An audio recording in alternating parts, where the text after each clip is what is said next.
ඇමරිකාවේ මොවාකිවල පට්ට දක්ෂ කොල්ලෝ දෙන්නෙක් ඉන්නවා විලියම් ඔයාතයි කියලා. විලියම්ට අවුරුදු 21යි ආතට අවුරුදු 20යි. කොච්චර දක්ෂ වුණත් ජීවිතේ කිසිම අරමුණක් නැතුව ඉන්නකොට 1901 දවසක ෂෝ එකක් බලන්න ගිහිල්ලා මේගොල්ලෝ දකිනවා මෝටරයිස් බයිසිකල් එකක්. ගෙදර ආපු ගමන් මේ දෙන්නත් එක්ක එකතු වෙලා මෝටරයිස් බයිසිකල් එකක් හදන්න පටන් ගන්නවා.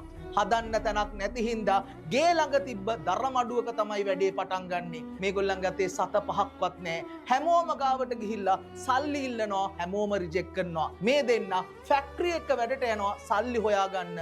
දිවා රෑ වෙහෙසිලා අවුරුදු 2ක් තිස්සේ මෝටරයක් හදනවා බයිසිකල් එකකට දාලා මෝටරයිස් බයිසිකල් එකක් හදන්න. ඒ හදන බයිසිකල් එක විනාඩි ගාණක් හරියට වැඩ කරලා ගිනි අරගෙන විනාශ වෙනවා. හැබැයි මේගොල්ලෝ හීන අතාරින්න සූදානම් නෑ. මේ කොල්ලන්ගේ තිබ්බ මේ අප්‍රතිහත ධෛර්යය දැකලා ආතරගේ එල්ඩර් බ්‍රදර් ඩේවිඩ් මේගොල්ලොත් එක්ක එකතු වෙනවා. තමන්ගේ එකම ඉඩම විකුණලා ගත්ත සම්පූර්ණ සල්ලි දාන්න එකඟ වෙලා මේ තුන් දෙනත් එක්ක 1903 මෝටරයිස් බයිසිකල් එකක් හදනවා වේගෙන් පදවන්න පුළුවන්. මේක හැදුවට ඉන්වෙස්ටර් කෙනෙක් නෑ මේක කමර්ෂියලි ප්‍රොඩියුස් කරන්න. ඒක හින්දා මේගොල්ලෝ තීරණය කරනවා සයිකල් රේස් වලට ගිහිල්ලා වැඩ පෙන්වන්න. පළවෙනි රේස් එකට යනවා. රේස් එක පටන් ගනිද්දිම බයිසිකලේ කාවියුරේටර් එක ගිනි අරගෙන රේස් එකෙන් එළියට යන්න වෙනවා. දෙවෙනි රේස් එකට යනවා. ඒකේ ඕගනයිසර්ස්ලා කියනවා බයිසිකලේ බර වැඩි ඒක හින්දා රේස් කරන්න දෙන්න බෑ කියලා. හැබැයි මේ කොල්ලෝ එහෙම වැටෙන જાති අය නෙමෙයි. රේස් එකේ ට්‍රැක් එකේ පිටින් බයිසිකලේ පැදලා මේ රේස් එක දිනනවා. රේස් එකේ ප්‍රයිස් මනි හම්බ වුන් නැති වුණාට ඉන්වෙස්ටර් කෙනෙක් හම්බ වෙනවා.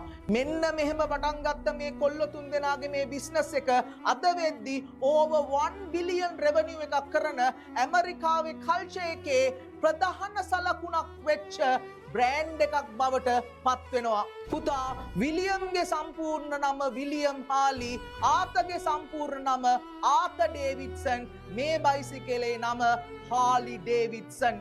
දර මඩුවක මජං ගාගෙන අවුරුදු 20 ගානක කොල්ලෝ තුන් දෙනෙක් හදපු බ්‍රෑන්ඩ් එකකට පුළුවන් වුණා නම් මුළු ඇමරිකාවෙම කල්චර් එක වෙනස් කරන්න විශ්වාස කරන්න පුතා ඔයාගේ ඩ්‍රීම්ස් ඔයාට අචීව් කරන්න පුළුවන්.